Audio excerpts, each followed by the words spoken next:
आजकल हर कोई जवान दिखने की होड़ में है। बाजार में एंटी एजिंग क्रीम, सीरम और सप्लीमेंट्स की भरमार है।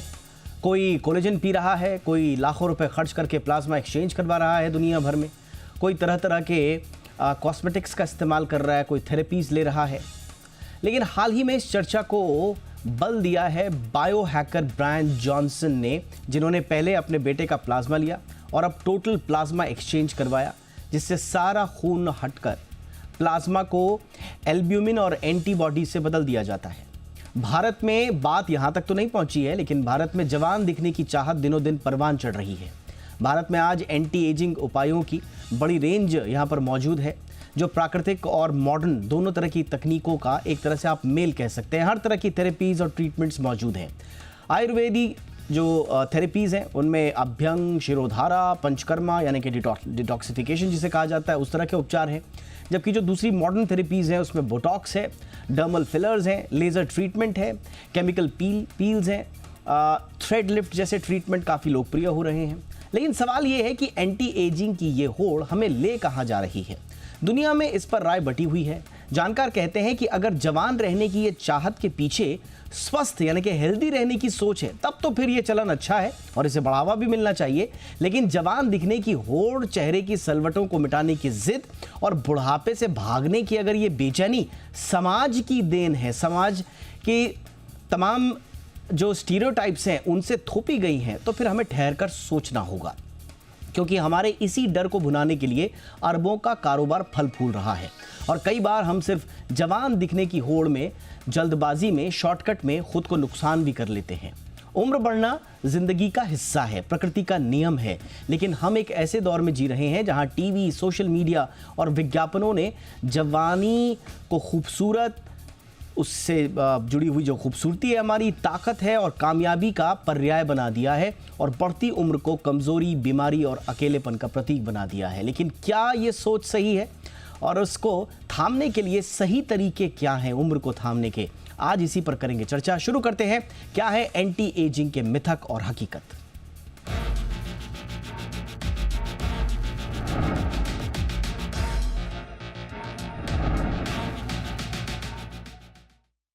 बातचीत करने के लिए मेरे साथ खास मेहमान जुड़ चुके हैं। स्वागत करते हैं डॉक्टर समीक भट्टाचार्य का, जो कि एचओडी एंड प्रोफेसर हैं Burns, plastic, maxillofacial and microvascular surgery, RML hospital, new Delhi. बहुत बहुत स्वागत है। गुड इवनिंग डॉक्टर भट्टाचार्य, आपका हमारे शो पे।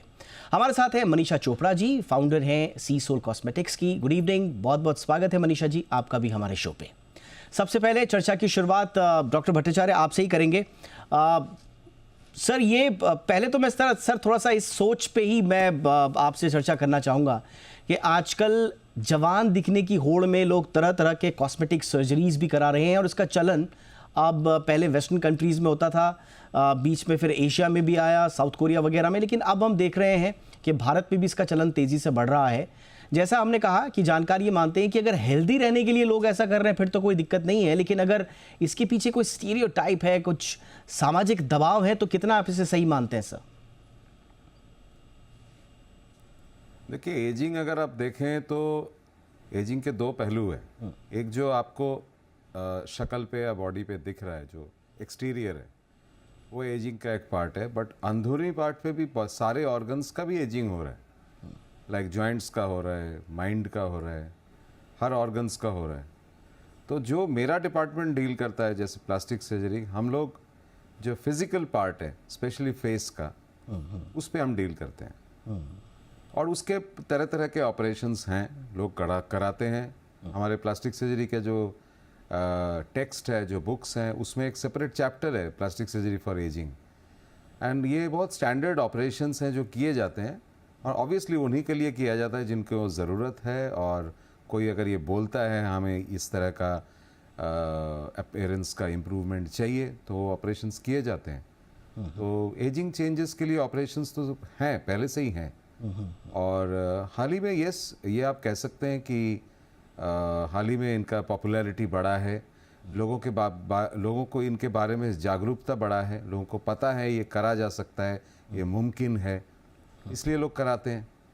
और ये भी बात है कि social media and otherwise the commercial media also has a role to play, क्योंकि लोगों तक ये बात पहुंचाना कि ये सब पॉसिबल है, ये तो ऑब्वियसली मीडिया का एक बहुत बड़ा रोल है इसमें। एब्सोल्युटली डॉक्टर भट्टाचार्य, मेरा सवाल ये रहेगा इसमें कि किन लोगों को इसकी आवश्यकता होती है।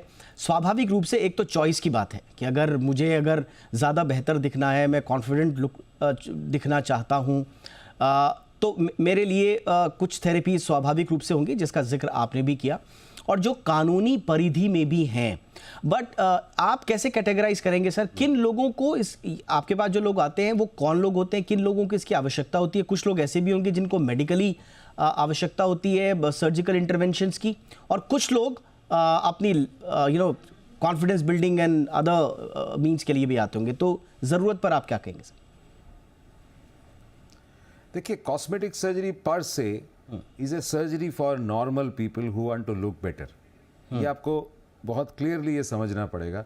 कॉस्मेटिक सर्जरी कोई करेक्टिव सर्जरी नहीं है, कोई मेडिकल इलनेस के, सर्जिकल इलनेस के लिए ऑपरेशन नहीं है। It is an operation to improve the appearance of that person. उनमें से operations for ageing is a subsection.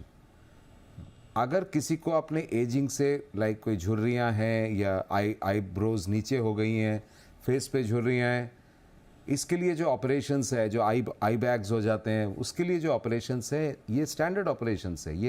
ये तो अगर पेशेंट चाहता है तो ये करना कोई there is nothing wrong in it, provided the patient is fit for operation. Operation तो ऐसे नहीं हो जाएगा, उसको बेहोशी भी चाहिए, उसका एक बेसिक मेडिकल फिटनेस चाहिए एक ऑपरेशन को झेलने के लिए या उसको विथस्टैंड करने के लिए।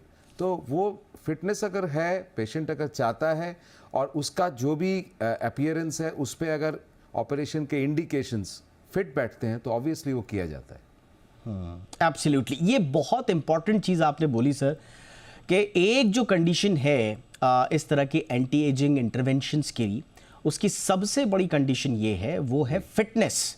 एक सामान्य रूप से आपकी एक हेल्दी जो जीवन शैली है वाले लोग हैं, उनके लिए ये उपलब्ध है। बट इसमें क्या होता है, कई बार जो सामाजिक दबाव जिसका मैं बार बार जिक्र कर रहा हूँ, उस चक्कर में लोग सिर्फ सामाजिक दबाव में, सोशल मीडिया पर ये जो होड़ चली पड़ी है, उसके चक्कर में डॉक्टरी सलाह को इग्नोर करते हैं, सही लाइन ऑफ ट्रीटमेंट को इग्नोर करते हैं, और ख़ुद से जब इस तरह के इंटरवेंशंस की आवश्यकता उनको लगती है तो फिर दिक्कत आती है। अब ज़रा हम चलते हैं मनीषा जी के पास। Yes sir. हाँ, कोई भी ऑपरेशन होता है ना, a surgeon will always tell the alternatives of treatment, the cons of treatment, मतलब जो सर्जिकल ट्रीटमेंट के नुकसान या रिस्क्स हैं वो ज़रूर बताया जाता है। एब्सोल्युटली। और ये कॉन्शियस डिसीजन होता है पेशेंट के तरफ से कि हाँ, ये ऑल्टरनेटिव्स और रिस्क जानते हुए भी वो कंसेंट दे रहा है। कोई भी ऑपरेशंस के ये जो दायरा है कि रिस्क्स का दायरा और ऑल्टरनेटिव्स का दायरा पूरा बताया जाता है। वो बताने के बाद ही पेशेंट ये डिसाइड करता है और तभी ऑपरेशन होता है। Absolutely sir. ये तो सर, जब बिल्कुल सर आरएमएल जैसे बड़े हॉस्पिटल्स हमारे पास हैं, आप जैसे बड़े डॉक्टर्स हमारे पास जो जिम्मेदारी से अपने काम को करते हैं, तो उनमें स्वाभाविक रूप से एक इन्फॉर्म्ड डिसीजन का मौका मिलता है हर पेशेंट को। लेकिन देखने में ये आया है कि अच्छा दिखने की चाह में, जवान दिखने की चाह में बिल्कुल कई तरह के गली गली में क्लिनिक्स खुल गए हैं, और फिर उनसे उनकी जान को भी खतरा होता है। और हमने कुछ केसेस में देखा हेयर ट्रांसप्लांट के चक्कर में और दूसरे सर्जिकल इंटरवेंशंस के चक्कर में कैसे लोगों की जान पर भी आई। मैं आऊँगा इस पर। एक और हमारे साथ खास मेहमान जुड़ चुके हैं, हमारे साथ जुड़ चुके हैं डॉक्टर समीक। एब्सोल्युटली, हम डॉक्टर समीक भट्टाचार्य तो हमारे साथ हैं ही, डॉक्टर सोमेश गुप्ता सर भी हमारे साथ जुड़ चुके हैं, प्रोफेसर हैं department of dermatology and venereology, AIIMS से। बहुत बहुत स्वागत है प्रोफेसर गुप्ता आपका हमारे शो पे सर। Good evening. आपके पास आऊँ सर, उससे पहले मैं हमारे जो मेहमान हैं उनका रुख करूँगा। हमारे साथ मनीषा जी जुड़ी हुई हैं। मनीषा जी, थोड़ा हमें बताइए मैम कि जो आप लोगों के पास जो लोग आते हैं सलाह लेने के लिए, वो किस मनस्थिति से प्रभावित होकर आते हैं? क्या हेल्दी रहने के लिए, एक हेल्दियर वे में ऑल्टरनेटिव्स के लिए अपने आप को एंटी एजिंग थेरेपीज़ या उससे जुड़ी हुई सलाह लेने के लिए आते हैं, या दे आर ड्रिवन बाय जो सोशल मीडिया का जो प्रेशर है और आसपास का जो माहौल जो आजकल हो गया है, क्या उनकी सोच को ड्राइव करता है according to you ma'am?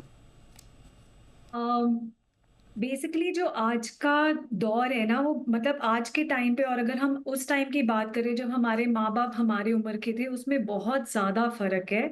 Social media ने हर चीज़ को ऐसा दिखा दिया है कि मतलब आप कुछ भी कर सकते हो। एक तरीके से उसका बहुत मुनाफा भी है, बट उसके बहुत सारे नुकसान भी हैं।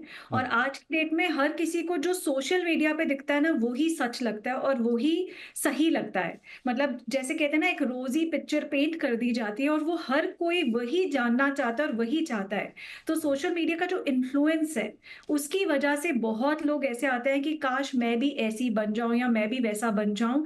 और thanks to AI and thanks to all the editing which could be done with the pictures, के लोग ऐसे बहुत सारे लोग हैं जो एक्चुअल में जो रियल पिक्चर दिखती है उसको नहीं सोशल मीडिया पे डाल के, बल्कि एआई जनरेटेड इमेज को यूज करते हैं या फिर वो फिल्टर्स वाली इमेज यूज करते हैं, जिससे और दूसरे लोग, उनके जो फैन फॉलोअर्स हैं, वो प्रभावित होकर सोचते हैं कि शायद यही सच है।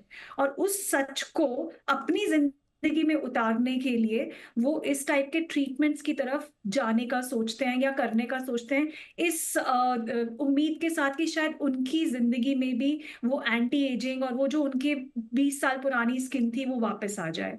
तो इसका बहुत बड़ा प्रभाव है। और जैसे जैसे हम मतलब जिस एज में जा रहे हैं, 40s और 50s और मतलब 60s तो एक बहुत दूर की बात है, देयर आर विमेन जो 30 और 40 की उम्र में भी एंटी एजिंग रिलेटेड बहुत सारे ट्रीटमेंट्स की तरफ जाने की शुरुआत कर चुकी हैं।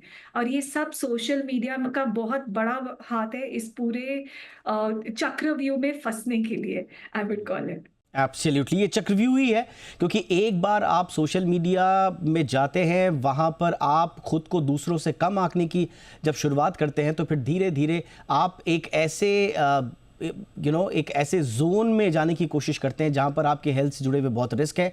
और जैसा डॉक्टर साहब ने भी बताया कि पहली बात तो आपको वैसे भी इन जनरल भी फिट होना चाहिए, और वह अगर कोई सर्जिकल इंटरवेंशन हो रहा है तो उसके आपको नुकसान और नफे दोनों बताए जाते हैं, कोई रिस्क इन्वॉल्व है या नहीं है, तो फिर आप सोच समझ कर आगे बढ़ते हैं। लेकिन इस तरह से होड़ के चक्कर में अगर आप बढ़ेंगे तो आप बहुत बड़ा रिस्क ले रहे हैं अपनी लाइफ का। एक्चुअली यहाँ पर ना मैं एक छोटी सी बात ऐड करना चाहूंगी। सबसे बड़ी प्रॉब्लम क्या है कि सोशल मीडिया पे आज जो इन्फ्लुएंसर्स बैठे हैं, वो सिर्फ एक इन्फ्लुएंसर है जो और 4 चीजों को देख के इन्फ्लुएंस हो गए। वो कोई सब्जेक्ट मैटर एक्सपर्ट नहीं है, वो डॉक्टर्स नहीं जो एक्चुअली आपको गाइड कर रहे हैं। तो प्रॉब्लम ये है कि लोग सिर्फ और सिर्फ इन्फ्लुएंसर्स को देख के उस होड़ में लग जाते हैं, बिना प्रोफेशनल गाइडेंस के, बिना डॉक्टर के पास जाए कि एक्चुअली क्या ये हमारे लिए, हमारी सेहत के लिए ठीक है भी या नहीं।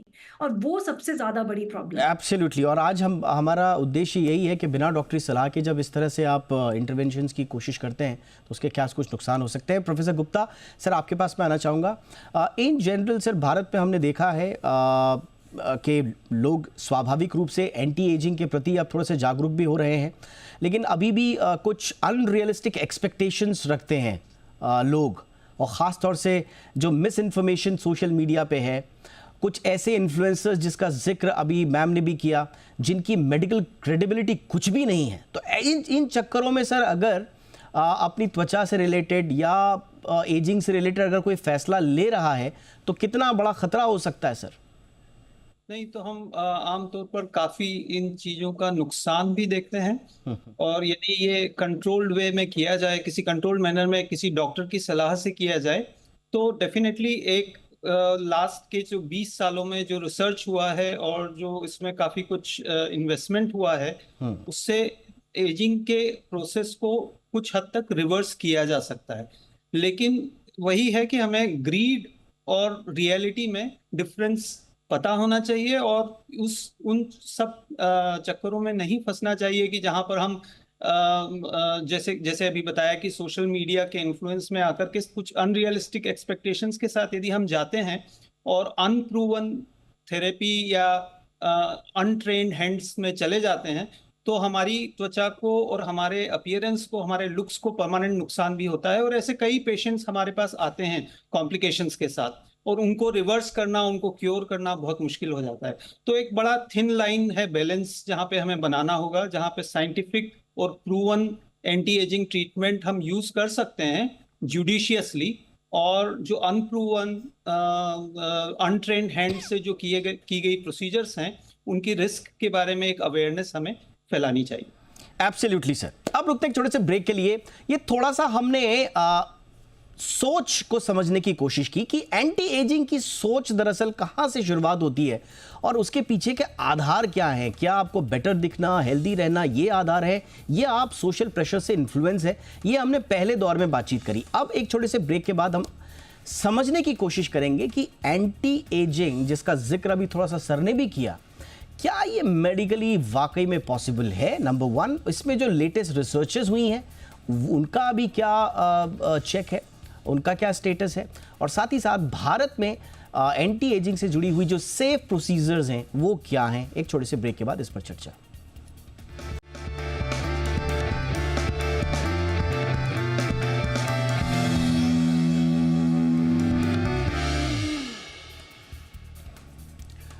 ब्रेक के बाद आपका स्वागत है।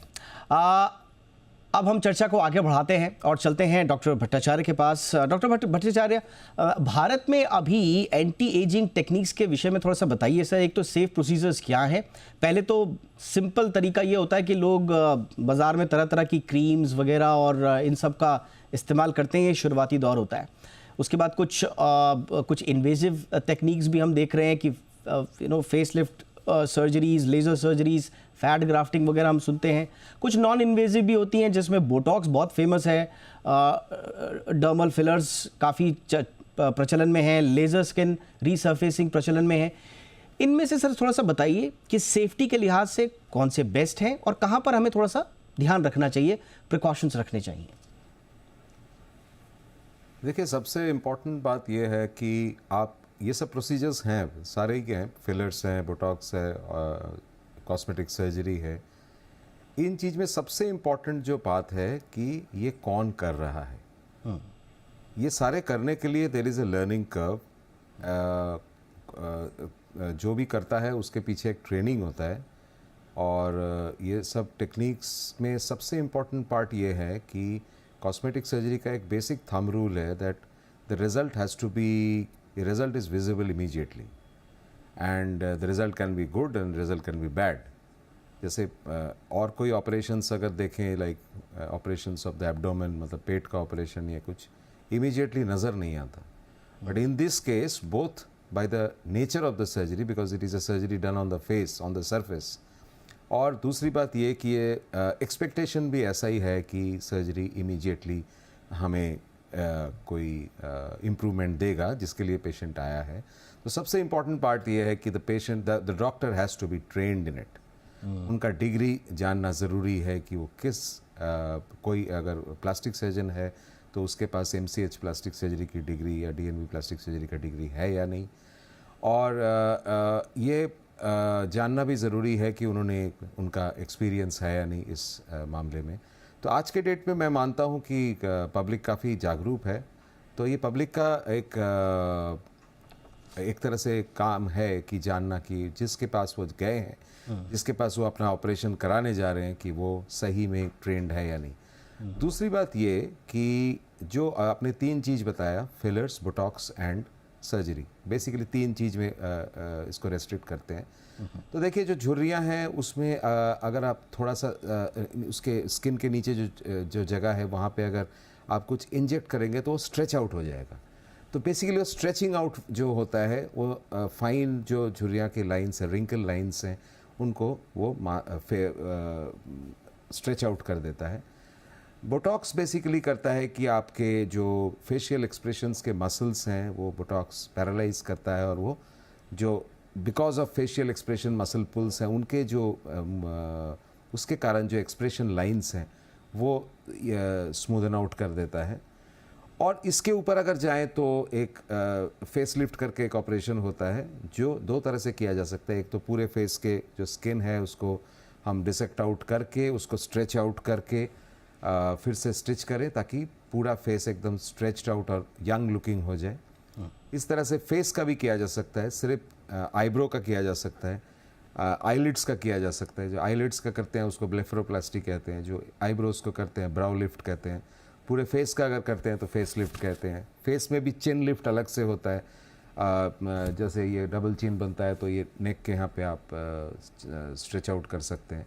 Yes sir. ये सारे operations they are very technically, I won't say complex, but they have very little margin of error. Absolutely, but bottom line यही है सर, जैसा आपने trained कहा कि इंसान से कौन नहीं कराएं। कर रहा है, दैट इज मोर इम्पोर्टेंट। इसलिए जिस भी क्लिनिक बहुत में आप जरूरी है। जाएं, That is very important. Absolutely sir, यानी कि जिस भी क्लिनिक में very आप जाएं, आप डॉक्टर का बैकग्राउंड जरूर चेक कीजिए, क्लिनिक का बैकग्राउंड जरूर चेक कीजिए। जो लोग उस प्रोसीजर में हिस्सा ले रहे हैं, बाकी सबका भी, जो असिस्टेंट्स हैं जो उसमें पूरा हिस्सा ले रहे हैं, उनका भी आपको बैकग्राउंड चेक करना बहुत ज़रूरी है। ये आपने बहुत इंपॉर्टेंट एक इन्फॉर्मेशन दी। मैं डॉक्टर गुप्ता सर आपके पास ही आना चाहूँगा। वो कौन सी सर पॉपुलर टेक्निक्स हैं आजकल इंडिया में जिनसे लोगों को बचना है? हम देखते हैं कि बहुत सारे अनवेरिफाइड सप्लीमेंट्स की भरमार है, कुछ मिरेकल पिल्स भी आ रही हैं। चलिए, सर्जरीज तो आपने एक बार चेक कर लिया, लेकिन वो चीज़ें सर जिनसे आप बचने की सलाह देंगे। और दूसरा, कोई ऐसा खास वर्ग है जिनको किसी भी तरह की एंटी एजिंग टेक्निक से बचना चाहिए, अंडरलाइंग डिजीजेस वाले कोई हो? इस पे ज़रा कुछ बताएं सर। तो देखिए कि जो ज्यादातर कॉस्मेस्यूटिकल और मेडिकल पार्ट ऑफ ट्रीटमेंट है, बहुत सारी उसमें से इनइफेक्टिव हैं। ये इनइफेक्टिव भी हैं और सेफ्टी भी क्वेश्चनेबल हो जाती है जब इनकी प्रॉपर क्लिनिकल टेस्टिंग के साथ मार्केट में यदि ये नहीं आए हैं। तो दो चीजें होती है, एक फार्मास्यूटिकल और एक कॉस्मेस्यूटिकल। जो रेगुलेशन है वो फार्मास्यूटिकल के लिए काफी स्ट्रिंजेंट होता है और काफी टेस्टिंग के बाद ये प्रोडक्ट्स मार्केट में आते हैं। जो कॉस्मेस्यूटिकल्स हैं वो सेफ्टी स्टैंडर्ड को पास करके तो आते हैं, पर उनकी इफेक्टिवनेस, कितने इफेक्टिव वो हैं, ये अपने पर्पस के लिए हो सकते हैं, इसमें कोई ऐसी टेस्टिंग उनमें जनरली अलाउड नेसेसरी नहीं होती है। तो इसलिए बहुत सारे products, unverified products, unapproved therapies promoted by unqualified practitioners, इन सब चीजों से बचना अच्छा रहेगा, क्योंकि नहीं तो इनके जो साइड इफेक्ट्स और एडवर्स इफेक्ट्स हैं उनका हमें पता नहीं चलता।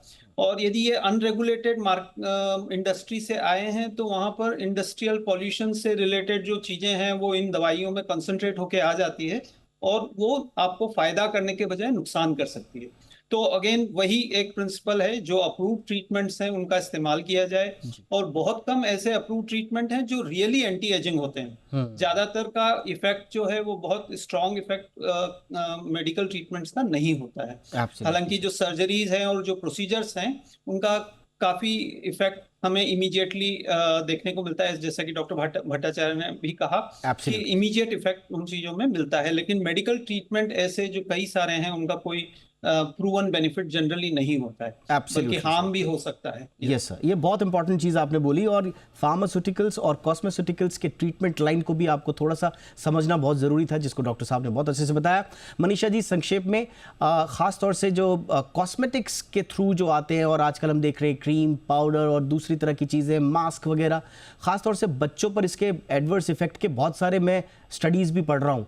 कम एज में जो है बच्चे इस तरह के कॉस्मेटिक्स का इस्तेमाल करना शुरू कर देते हैं, उनके लिए आपकी क्या सलाह रहेगी? मेरी सबसे बड़ी सलाह ये रहेगी कि आप जो भी चीज़ें यूज़ कर रहे हैं अपने फेस पे, उसके बारे में थोड़ी जानकारी रखिए। जस्ट बिकॉज उसके ऊपर लिखा हुआ है कि हाँ ये एंटी एजिंग है, या इससे ये हो जाएगा, या आप इससे गोरे हो जाएंगे, या ब्राइटन हो जाएंगे, या झुर्रियाँ हट जाएंगी, डज नॉट मीन उससे एक्चुअली हटेंगी। तो थोड़ी सी जानकारी रखना, उसमें क्या इंग्रेडिएंट्स जा रहे हैं, उनका क्या इफेक्ट है आपके स्किन पे, वो बहुत इंपॉर्टेंट है। आज की डेट में मैं ये देख रही हूँ कि 23-24 साल की लड़कियां भी रेटिनॉल जैसी क्रीम्स यूज कर रही हैं, जो कि बिल्कुल भी रिकमेंडेड नहीं है, जिसको हम एंटी एजिंग के अंडर यूजुअली डालते हैं। और हम यूजुअली 30 से 35 से 40 साल के लोगों को रिकमेंड करते हैं। मैं 45 हूँ, मैंने अभी तक नहीं शुरू किया है, बट 24 साल में लोग ऐसी चीजें कर रहे हैं सिर्फ एजिंग से डर के। तो मेरा सिर्फ एक ही सलाह रहेगा, एजिंग से डरने की जरूरत नहीं है। ठीक है, age gracefully, but at the same time eat right, exercise, and अपनी फेस की भी आप एक्सरसाइज करिए, योगा करिए। जैसे आपकी बॉडी को योग की जरूरत है, आपका एक फेस ऐसी चीज है जिसमें आप maximum on that very important note, ma'am sorry to interrupt, मेरे पास वक्त की कमी थी, लेकिन आपने बहुत इंपॉर्टेंट बात बोली। एजिंग से मत डरिए, एज ग्रेसफुली और उसके जो प्राकृतिक तरीके ऑल्टरनेटिव्स हैं उनको अपनाइए, हेल्दी लाइफस्टाइल अपनाइए। एजिंग अपने आप आपके लिए अच्छा काम करेगी, बट अगर इंटरवेंशन की आवश्यकता पड़ी तो क्या करना है, किस सुपरविजन में करना है, वो हमारे डॉक्टर साहब ने दोनों ने बताया बहुत अच्छे तरीके से। बहुत बहुत धन्यवाद आप तीनों का, doctor Gupta, doctor Bhattacharya, Manisha ji, thank you so much आप तीनों का वक्त निकालने के लिए। शो में इतना ही, इजाज़त दीजिए, नमस्कार।